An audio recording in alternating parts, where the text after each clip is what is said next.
Hare Krishna. So I welcome you all to the session 20 of our Bhakti Pravesa program. So today we're going to discuss about the mystery of Rath Yatra.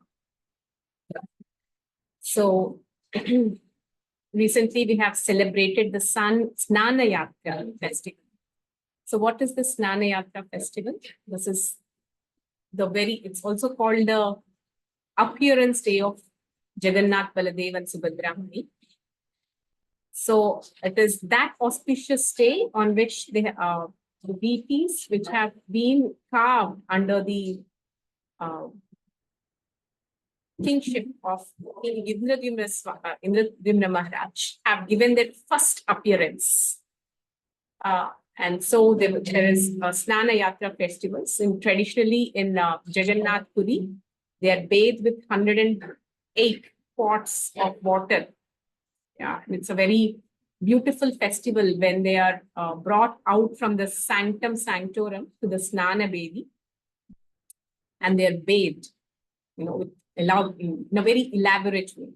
And it is said after this Snana Yatra festival, which falls on the full moon day, from that day onwards, for the next 14 days, it's called the Anasara period, where the lordships are known to fall sick, and they are also offered, they don't give their darshan during this 14-day period to the public. And even as Bhoga, they're offered Ayurveda preparations. Just like somebody falls sick at home, we give them Patyam, food preparations that are easily digestible, that are medicinal in nature, etc. That's what they're offered during this time. So today we're going to discuss about the mystery of the Rath Yatra festival. Some very interesting points. So Rath Yatra festival, it is actually one of the oldest festivals that is celebrated in the history of this world. And this is celebrated in the place called Puri. So this Puri is a place that is situated on the eastern on the banks of the Bay of Bengal River in the state of Odisha.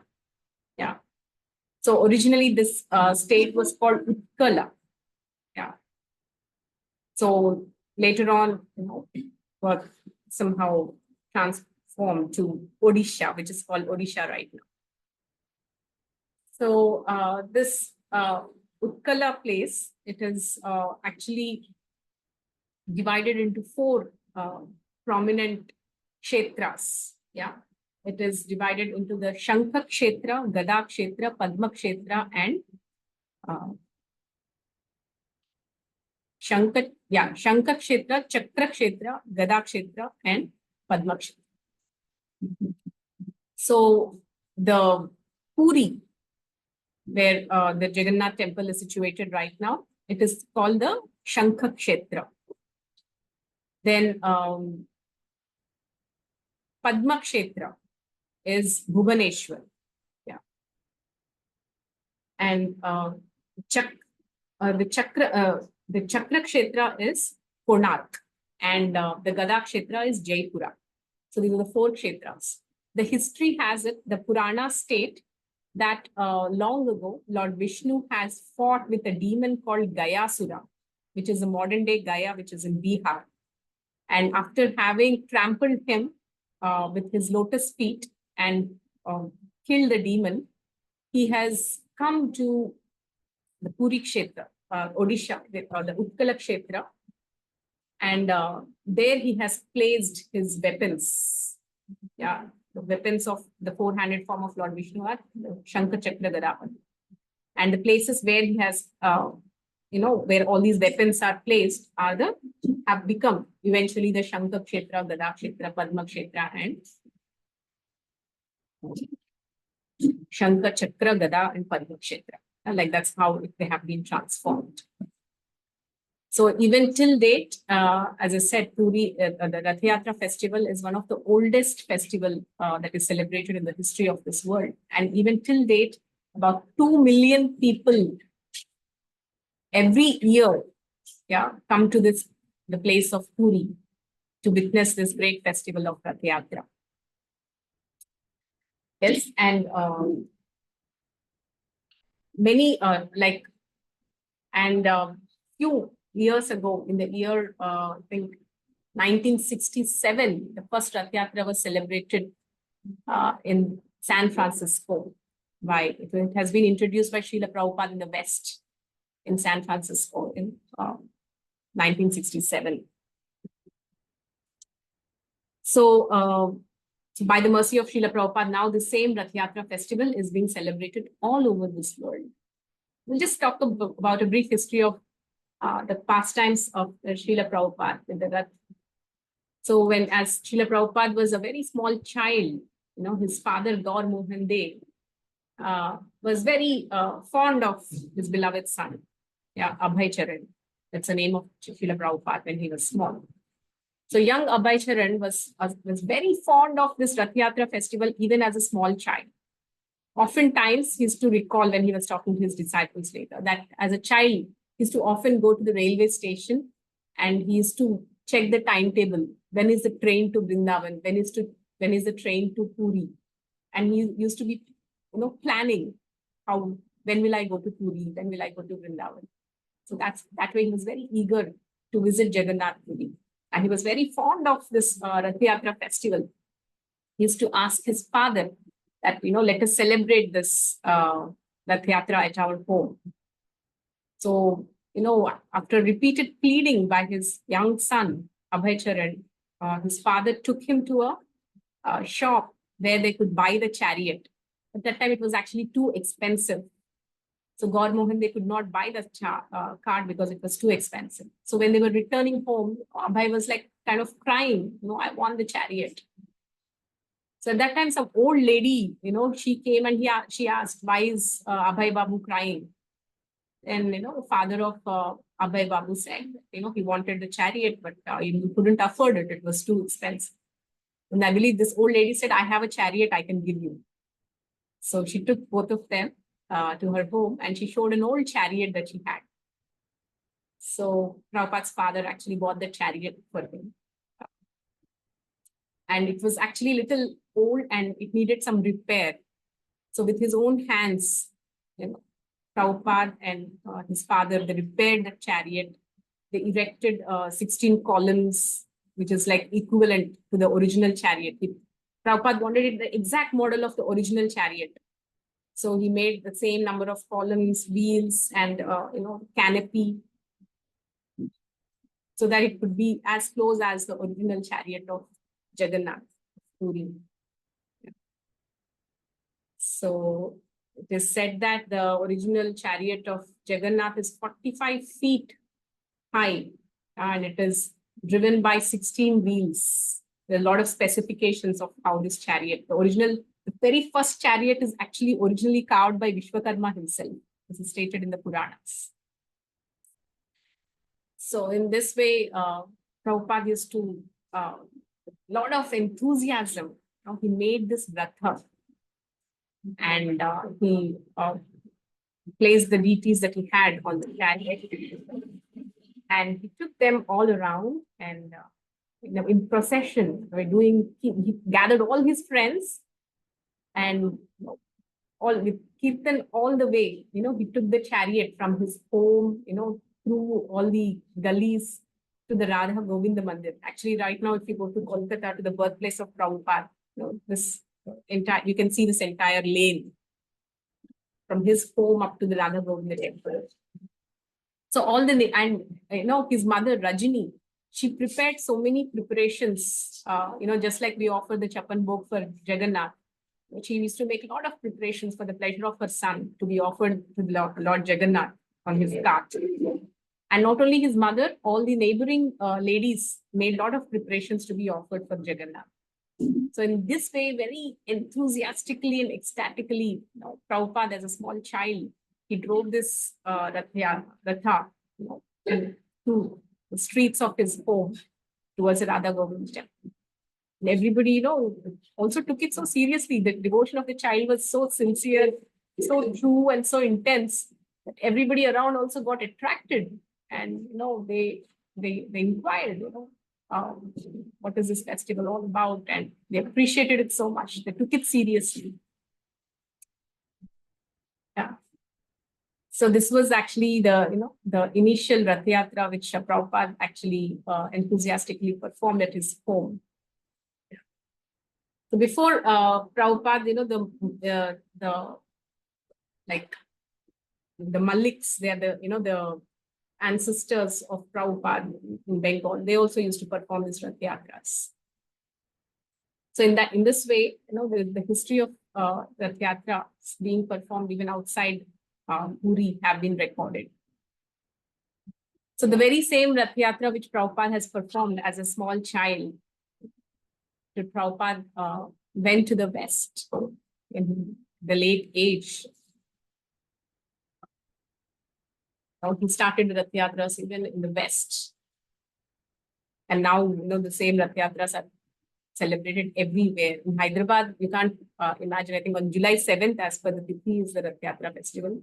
And it's going to be celebrated in so many places.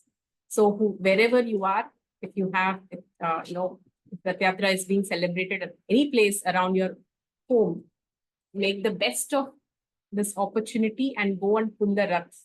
It is said that although Jagannath is very, very merciful, he's specifically more merciful when he's coming out on his Ratha.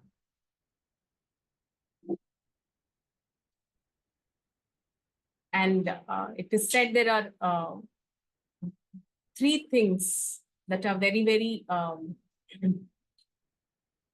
that are manifestations of Jagannath's mercy and very powerful, that can be appreciated during this Rath Yatra. So what are those three things?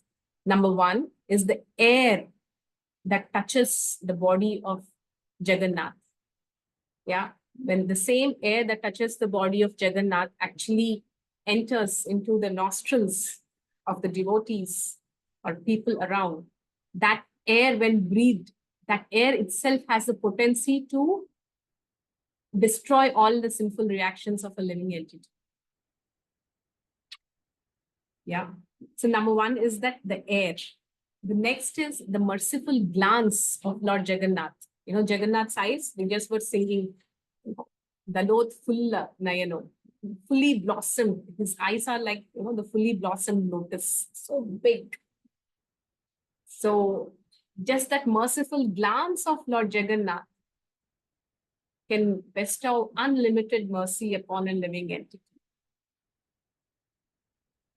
Yeah, so the first one is the air that touches the body of transcendental body of Jagannath. Second is his merciful glance. And third is the dust that comes from the wheels of the Ratha.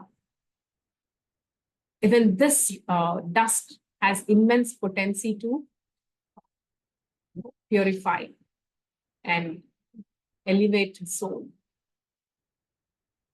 So this is how, these are three things specifically which are very, very potent in the Rath Yatra festival. So what is this Ratha? Let's look into the history, a brief history of what Ratha is and what it means. So Ratha, the root word R comes, which means, something that is moving. Comes from the dhatu R. R means something that is moving or something that carries. So here in the Rath Yatra festival, the Ratha is carrying Lord Jagannath. So there is an irony here. What is the irony? Lord Jagannath himself is the Supreme Lord. The Supreme Lord, he carries himself and he carries the whole universe. So how can something carry him? That's the irony.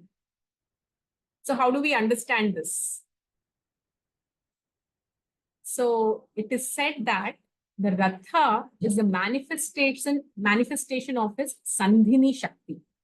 So how do we understand this? So the Lord has something called the external potency and his internal potency. So the Lord's internal potency is called the Swarupa Shakti. So the Swarupa Shakti is again further divided into three. One is Sandhini, Samvit, and Hladini Shakti. So the Sandhini Shakti is his existential potency, yeah, that which sustains. Then Samvit is his knowledge potency, or the potency by which he has cognizance, by which he's cognizant of everything. And there is Hladini potency, which is the pleasure-giving potency, which is represented by Srimati Radha. So of these three, the Sandhini Shakti is that which sustains, or that which carries. So devotees like Mother Yashoda, Nanda, and Devaki, they are manifestations of the Sandhini Shakti. That is why they carry Lord Krishna. It is also called the Dharana Shakti. So this Ratha represents that Sandhini Shakti. The Ratha is a manifestation of the Sandhini Shakti of Lord Krishna. So the Jagannath Rath is not some kind of a wooden chariot made of wheels and columns and canopies. No, it is a manifestation of the Sandhini potency of the Supreme Lord Krishna himself. So even to touch the Rath is so very auspicious. And Chaitanya Mahaprabhu, 500 years ago, when he has come and observed this beautiful Rath Yatra festival, some places the chariot used to stop and it would not move. At that time, Mahaprabhu used to go behind the Rath and he used to touch his lotus head on the chariot. And that's when the Ratha used to move. So this is the glory of the Ratha of Lord Jagannath. So, so Ratha is, that's why, as I said, it is very auspicious. And so where else do we actually see Ratha in different contexts? So Ratha is also, the mention of Ratha is also there in the Katha Upanishad. I mean, most of the time in our DYS we discuss, right? This body is itself compared to a Ratha. Yeah. And the intelligence is supposed to be the driver. The mind is supposed to be the reins. And the senses are supposed to be the horses, right? So in this way, this is not a analogy from somebody's mental speculation. This is an analogy present in the Kathopanishad. So also, so we're just trying to appreciate where else do we find mention of Ratha in different contexts. So in the context of, comparing this body, to a chariot, that is where Ratha is referred. Then also Suryadev has his personal chariot. This chariot, I don't know, any of you have gone to Vizag, Visakhapatnam.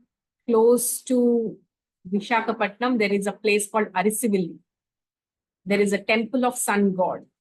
Yeah, in that temple, there is a replica of this chariot of sun god. So this chariot has only one wheel. On one side, there is wheel and the axle, another side of the axle is attached to the Meru mountain. And that's how the sun god's chariot revolves around the Meru mountain. And so that's about the chariot of sun god. Yeah. So, I mean, if you are South Indians, or I don't know, if, like during the last day of Makar Sankranti, we draw a chariot, right? Rangoli. So that represents the Ratha of sun god. And also during the Bhadra month, we celebrate something called Ratha Saptami. This is also honoring the Ratha of Suryadeva. Also, there is a mention of in Prahlad Maharaj taking Lord Vishnu in a chariot, in a festival, in a celebration, in a procession, in the Bhavishottara Purana. And even Vaishnavas do celebrate Ratha Yatra, where they take the deities of the Lord at the end of Chaturmasya period in the Kartika Purnima day. They carry Lord in the chariot. Also in the In Nepal, there is a tradition of carrying Lord Shiva and Parvati on chariots. So this tradition of Ratha, taking the Lord out in a procession, is observed in different contexts. Also in the Devi Purana, there is a mention of goddess Durga being taken out as in a procession in a chariot. And this is also towards the end of the Kartik month. So Rath Yatra is, in fact, being observed in different contexts. And we have these references in the scriptures. As I said, it is one of the oldest festival that is celebrated, that is being celebrated in the history of this world. So and there's beautiful descriptions of how this each ratha is built. Now, there are specifications, the number of horses, the number of columns, the number of the presiding, dwarpalaks, and the dhwajas, the flags. It is said that on the chariot of Jagannath, there is the Garuda Dhwaja. The flag is that of Garuda. Yeah, the flag has a picture of Garuda. And the flag of Subhadra Mai is a Padma Dhwaja. There is a lotus flag on her flag. So if you observe the Puri Jagannath Rath Yatra festival, which they're going to live telecast, so take time to appreciate these chariots. Yeah, as I said, they're not ordinary. They're very, very auspicious. As I said, the transformations of the Sandhini Shakti of Lord Jagannath. And on Balaramji's flag, there is a flow. There's a flow. So in this way, all the three chariots are constructed with specifications. So this Rath Yatra, there's also a mention that, coming back to history, till now I gave the references from the Puranas. And the historical recordings also explain about the celebration of this Rath Yatra festival in the Puri. It is said actually in 1200, in the AD, during those times, there is a record that in fact there were 6 chariots, because between the Jagannath temple that is present right now and Gundicha temple. So this Jagannath Rath Yatra festival takes place from the Jagannath temple to Gundicha temple. So it's a road that is about 2 miles long. It's called the Grand Road. And it is also now the widest road in the entire world. So the history has it that this road was originally not so wide, but what happened is every time Lord Jagannath was taken on a procession, so Jagannath, it is said that he's in a very intoxicated state. So his chariot used to crash into the shops that was on the either side of the road. So every time his chariot crashed the shop, the shop is gone. And Orissa government is so amazing that whosever shop is crashed as a part of this procession, they used to have full reimbursement for free because Jagannath crashed. So government used to take the responsibility. So in that way, on either sides, the shops have been crashed. Right side, left side, right side, left side. Every year, the same thing repeated. And because of that, the whole road became wide and wide. And it's like the widest road in the world today. That's the Grand Road. And as I said, in the year 1200, there were 6 chariots. So why was there 6 chariots? It was said that there is a river that was flowing in between the Jagannath temple and the Gundicha temple. So that was why first, after the Pahandi festival, the Jagannath Baldev Subhadra Mai used to sit on the chariots and they used to travel some distance until the river. And when the river came, again, they used to be carried in the boats, and there were 3 more chariots waiting on the other side of the river. That's how there were 6 chariots. So the record was also there. Later, when the river dried up, and there were only 3 chariots that were carrying them. So that's how, the Rath Yatra took place. So what is the speciality of this, of Rath Yatra? Generally, in every temple, if you see, there are two types of vigrahas. One is the Mula Vigraha, and the next is the Utsava Vigraha. Go to any ISKCON temple also, you find that. The big deity, which is, they're called the Mula Vigrahas. And there are smaller deities to which Abhishek is performed, and there is any Utsava that is performed. It is the Utsava Vigraha that are taken out, and we perform the Kalyanam, or they're taken out in the procession. But the deity of Lord Jagannath, he is only the Mula Vigraha, and he himself comes out in the procession, and he himself is the Utsava Vigraha. The very same deity who is worshipped as a Mula Vigraha in the temple, he himself comes out as the deity of procession. So that is the speciality of Jagannath. The Mula Vigraha himself comes out in procession. So, and then what happens is that the story is how originally Rath Yatra, Jagannath deities have been formed. I think many of you know, so I'll just tell you in short. So long ago, that is about 2000 years ago, there was a king called Indradimna Maharaj. So it was by his desire and order that Vishwakarma himself has come to carve the deities of Jagannath, Baladev, Subhadra. He said that I have only one, he said, I will do the carving, but I have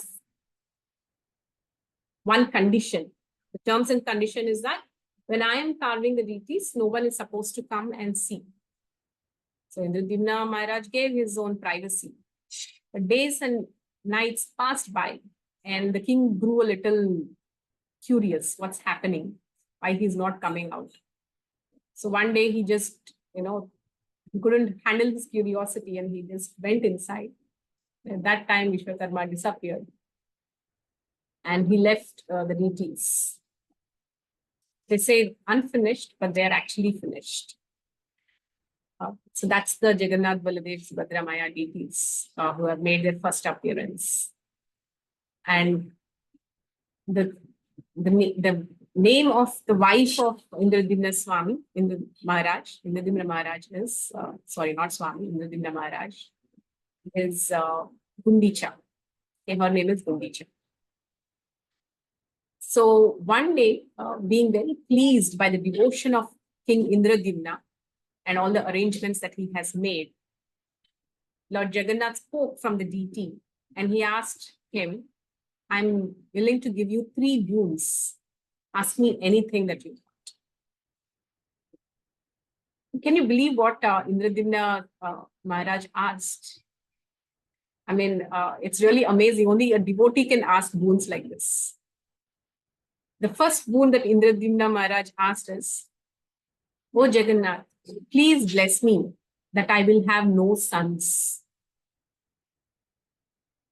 Yeah, anybody will ask for the boon that I want to have a son or a devotee son, yeah, and all that. But Indradimna Maharaj asked, bless me that I will have no sons. Why I want to have no sons? Because I do not want, my sons to take the proprietorship of my kingdom and this ownership of this procession, of this tradition, just because of a family lineage. They need to be truly qualified. So I don't want to just give it off as a matter of, an authority based on birth. So that's why I want no sons. And right beside was Gundicha, who was his wife. She was a little taken aback by this kind of a benediction. And then he asked the next one. The next benediction he asked is, please give me a boon that may we actually please accept so many preparations of bhoga from us that the moment, your hand dries after having washed your hands, by the time your hand dries, next bhoga preparation will be ready. So you should be prepared to accept so many offerings from us. See, devotees' desires are so amazing. Yeah. So he said that just be prepared that by the time your hand dries up, we will give you another offering and you should be ready to take it. No gap between two offerings, almost no gap. So this is the second boon that I want. Then he asked for a third boon. What is the third boon? Jagannath. So we will be always wanting to have your darshan. So you should sleep not more than 3 hours a day. Remaining day, you should be accessible for darshans. Yeah. So this is, sometimes devotion can be madness. So this is Indradimna Maharaj's devotion towards Lord Jagannath. And Jagannath said, Tathastu.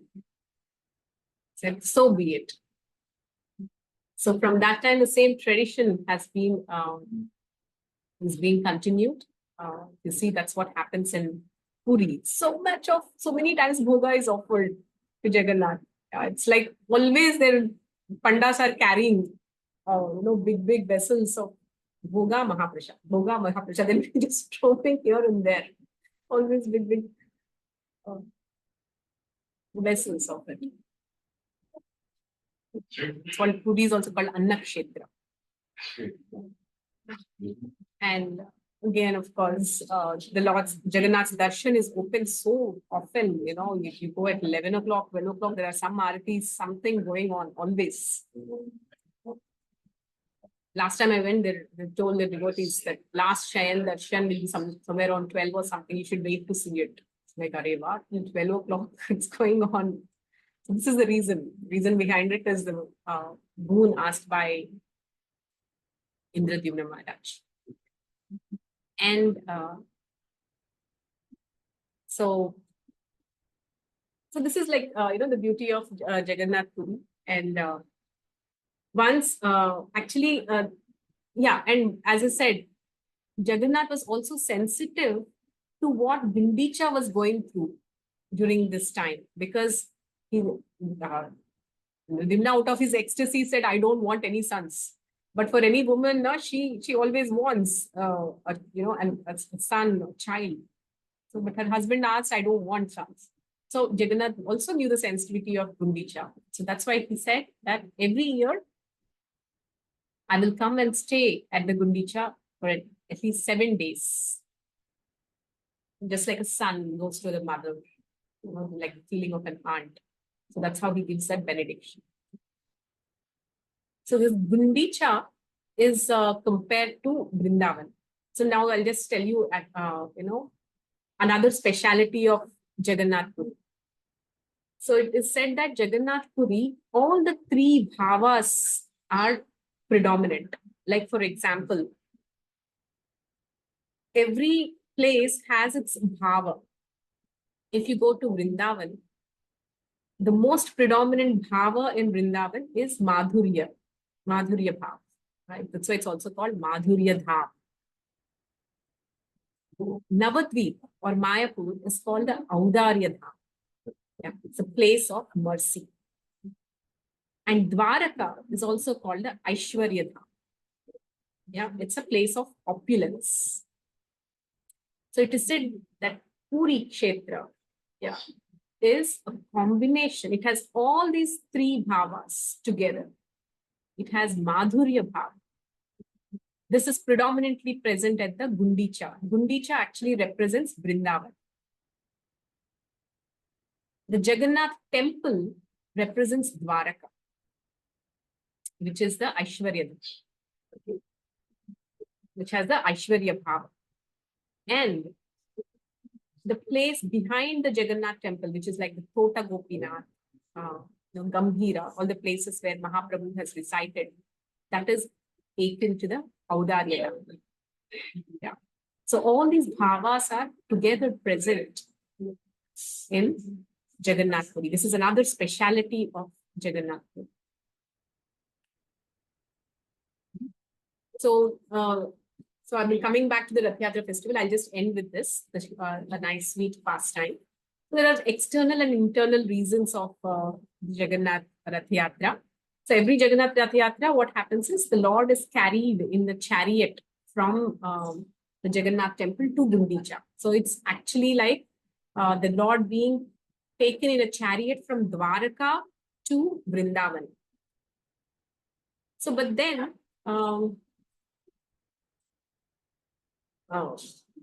when Mahaprabhu has come, has descended, he was in the mood of Srimati Radharani and the gopis who are carrying Krishna in a chariot from Kurukshetra to Vrindavan. So what is this whole pastime of, Krishna being carried in a chariot from Kurukshetra to Vrindavan? Did it really happen? So how do we understand this? So this is the internal reason of the Rath Yatra festival. So there's an external reason and an internal reason. The external reason is that the Lord, being eager to give his mercy to all his devotees, that's why he comes out of his sanctum sanctorum, the temple. He comes on the street just to give his mercy to everybody. Yeah. Just to give mercy to the Lord, the public. He said, but for a person who even has the darshan of Lord Jagannath on his chariot, there is no rebirth. That is how much of mercy is there in the Jagannath Rath Yatra. At least once a lifetime, we have to witness the Rath Yatra festival at Jagannath. It is out of this world. It's really out of this world. So another internal reason, it is a very beautiful story. This has been narrated by His Holiness Gaur Govind Swami Maharaj. Very sweet story. So it is said that when Lord Krishna, Balaram and Subhadra Maya, they all went to Kurukshetra. So all the gopis and Srimati Radharani, they all have come to Kurukshetra to see Krishna. Kurukshetra is a very special place. We all know about it as the place where the world war has happened. But Gaudiya Vaishnavas have a very different understanding of Kurukshetra. Srimad Bhaktivinoda Thakur once wrote in one of his writings that if I'm given a choice about the place where I should leave my body, then I would choose to leave my body at Kurukshetra. So why at Kurukshetra? It is the place where the ecstasy of separation, the Vipralambha Bhav, is at its highest peak in the hearts of the gopis and Srimati Radharani. So that is the place where I want to leave my body. This is what has been told by Srila Bhaktivinoda. So gopis and Srimati Radharani, when they came to see Lord Krishna at the Kurukshetra, he was in his different form.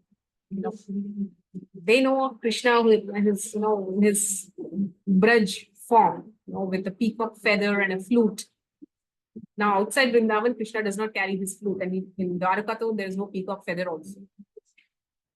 So when they saw him, they were in intense separation. And when they saw him in this form, all the more that separation intensified. And they had this internal, intense longing to take him back to Vrindavan. So it was this longing that was, this mood, that bhav, that emotion was experienced by Mahaprabhu when he was pulling the chariot of Jagannath. So this has been recorded in the diaries of Swarup Damodar Goswami. So while when Krishna was in that, when they saw Krishna in that form, so they felt this intense longing that he should come back to Vrindavan. And Krishna, seeing all the gopis and Srimati Radharani, he was overwhelmed. He could see their condition of highest degree of separation. So he promised them that, I haven't completed my mission yet. I have killed some demons, and I have 4 more demons whom I have to kill. And after that, in a period of 10 to 20 days, I will return to Vrindavan. So this is what Krishna tells. the gopis and Srimati Radha. So taking that as a promise, they all returned to Vrindavan. So after that, what happens? Krishna goes back to Dwaraka. And after he goes back to Dwaraka, after some time, Krishna enters into a mood of intense separation from Srimati Radharani. It has been recorded that, oftentimes the queens of Dwaraka used to wonder, we serve Krishna so much, we offer him so much of love, we offer our lives. But in the night, Krishna sleeps and he keeps, in his dreams, he keeps chanting Radhe, Radhe, and he keeps chanting the names of different gopis. So all the queens were wondering who are all these girls whom Krishna is dreaming about, as if not satisfied what we are offering. So in this way, Krishna, in his intense separation from Srimati Radharani, was like, he was almost going mad in that separation, the Vipralamba Bhav. And in that madness, in that intensity, he fell on the ground unconscious. So Narada Muni was passing by and he saw this, that Krishna has become unconscious. Soon, he called Uddhava. And Uddhava also has come and they have seen the condition of Krishna. And then they thought, hey, Krishna has become unconscious. Now what to do? How to bring him back to conscience? Then Uddhava says, oh Narada, now, sing the glories of Vrindavan, of Braj Dham. Just hearing that Krishna will come back to conscience. Then he says, then, that's a good idea. But then once he comes back to conscience and he wants to, hearing the glories of Vrindavan, and he wants to leave to Vrindavan, once he goes, he will never come back. Seeing the condition of the Brajvasis there, Krishna will never return. Then his, mission for which he has descended, it won't be accomplished. This was, crisis time. So at that time, they call Balramji. So Balramji also comes into the mix and situation. So they ask, so Balramji, what do we do? We are in a fix. If we wake up Krishna, the only way to bring Krishna back to his conscience is by chanting the glories of Vrindavan. But if he comes back to his consciousness, hearing the glories of Vrindavan, he will feel an intense longing to go to Braj. And if he goes to Braj, he won't return. Now, how do we solve this problem? Yeah, transcendental problem, crisis.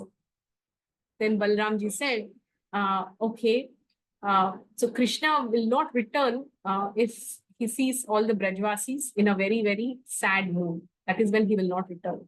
But if we go and inform all the Brajvasis that, Krishna is coming, prepare to welcome him, then there is a chance that Krishna goes, sees them all in happy mood, in a mood of celebration. Then he will spend some time with them and then he will return.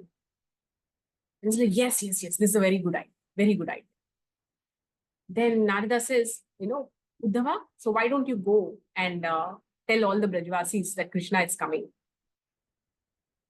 Then Uddhava says, I would have loved to do this. But something, recently I went to Vrindavan and, I had seen the condition of all the gopis and all the Brajvasis, they're crying in intense separation from Krishna. And when I was coming back, all the gopis took promise from me that, that I will bring back Krishna. I promised them and I came, but till now I did not go. So they won't, if I go back and show my face again alone, they won't even buy anything that I say. They will just simply call me a liar. So I don't want to go. I cannot go. They won't believe me. Then they turn to Balram. Balramji, why don't you go and tell Brajvasis that Krishna is coming and then just to prepare for the celebration? And Balramji say, see, recently I had gone and I stayed there for 2 months. And, I promised Nanda Baba and Yashoda Maiya that I'll bring back Krishna. Until now, I have not returned. So now even if I go back, they will call me a liar. They won't believe me. So they were now in a fix what to do. Then at that time, Subhadra Maya comes. So Subhadra Maya comes and says, don't worry, I will do this job. I will go first. And since I am a girl, I will go and sit on the lap of Yashoda Maya. And I will tell, me and Bhaiya are coming, but on the way, all the kings have stopped Balram Bhaiya and Krishna Bhaiya. They're waiting. I mean, they're just coming on the way. I have come first. So let's all prepare for the celebration of receiving Krishna and Balaram. And they will definitely do it. They will trust me. And I will go and tell all the gopis, I will wipe their tears. And I will tell them, that Krishna is coming. They might not believe men, but they will believe me. Because I'm a girl. So this is what Subhadra Maya says. And I said, yes, this is a wonderful idea. And they say, we'll prepare a chariot for you. You can go. And by the time, actually, they have kept a chariot ready for Krishna. Daruka is in charge of the chariot. And now they made a chariot for Subhadra Maya to go from Dwaraka to Vrindavan. Then Balramji said, you're a girl, you cannot travel alone. I will also come with you. So in this way, Balramji's chariot goes ahead, and behind him, Subhadra Maya goes to give the information to the Brajvasis and prepare them for Krishna's arrival. So after both of them leave, Narada Muni takes his stringed veena and he performs this beautiful Prema Kirtana, singing the beautiful, sweet glories, melodies of Vrindavan, Brajadham, and of the love of Srimati Radharani. So as soon as this touched the ears of Krishna, he immediately woke up, came to his conscience. And as soon as he came back to his conscience, he stands in the Tribhanga form with his flute and with his peacock feather. This form was never witnessed in Dwaraka. In Dwaraka, he never stood in the Tribhanga form, nor did he hold his flute, nor did he have a peacock feather. As he heard from Narada Muni, beautiful glories of Braj, he assumed the Tribhanga form, the Tribhanga Murti. And then, he was in a state of intoxication in anticipation of meeting Srimati Radharani. It's like he said, Radhe, Radhe, when am I meeting you? Then immediately, Daruka brings the chariot. Then Uddhava and Narada, they carry Krishna in that intoxicated state and they put him on the chariot.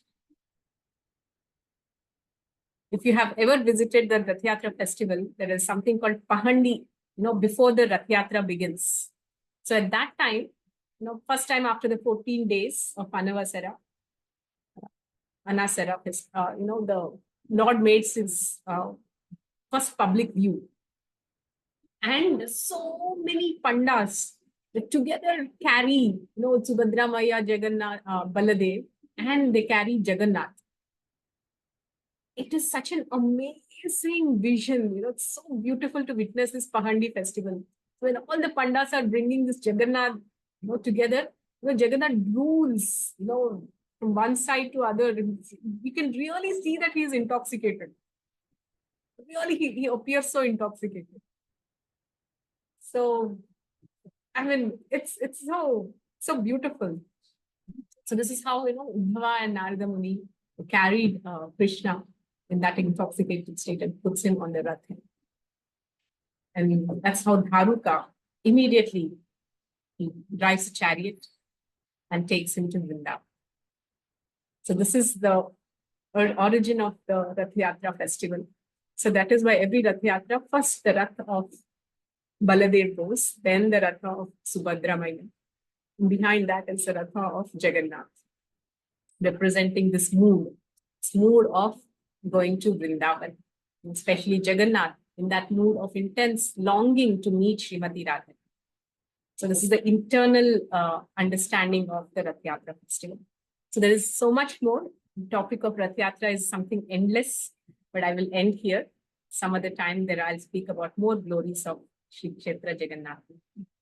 Thank you very much. So I won't leave time for questions. We'll have questions some other time. Thank you all very much. And I humbly request, if wherever the Rath Yatra festival is being performed around your places, make the best of this. It's such a beautiful, it apparently looks like a chariot and the deities and just being pulled, but such profound oceanic significance behind this festival. Thank you all very much. Srila Prabhupada. Hare Krishna. माता जी what is the name, मतलब जो हम लोगों ने song गाया ना उसका नाम क्या है? Yes, Meghna, it said something. जो हम लोगों ने सॉन्ग अभी गाया ना स्टार्टिंग में, उसका नाम क्या है माता जी? वो आपने कहा ना सुन लेना। Jagannath Ashtakam. ओके माता जी। It is Jagannath Ashtakam composed by Adi Shankaracharya. Okay माता जी। Okay, so we will sing this every day morning after the morning sadhana. Okay, sometime in our life we will plan to go to this Jagannath Rath Yatra at Puri. Yes, माता जी। तो माता जी there is other class also after मतलब जपा, या we have to hear it by ourself? We will sing from tomorrow onwards till July 7th. Every day we will sing this. At what time, At माता जी? 6:30. 6:30. Okay. Okay. Okay, thank you, माता जी। Hare Krishna, Dandavat Pranam. Thank you so much.